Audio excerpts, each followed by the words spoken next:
Ito pong chocolate ganache, ito po'y optional. Totoo, dapat ang gagawin ko po dito ay condensed milk. Hindi ko po na-check na ubusan ho ako ng condensed milk. Kaya po, itong chocolate ganache na lang po ang gagamitin ko kasi may tira po ako. Any filling naman po, pwede nyo ilagay dito kung anong meron kayo available dyan. Strawberry jam, cream cheese, peanut butter, kahit ano po, pwede po yun. Nasa sa inyo po kung anong gusto nyo ilagay.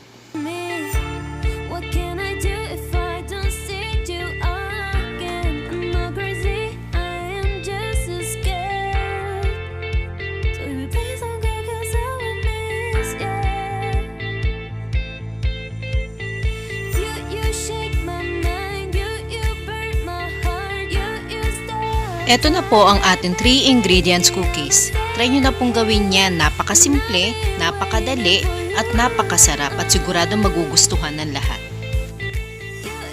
Kung nagustuhan nyo po ang video ko, please like and subscribe and hit the notification bell. Maraming salamat po.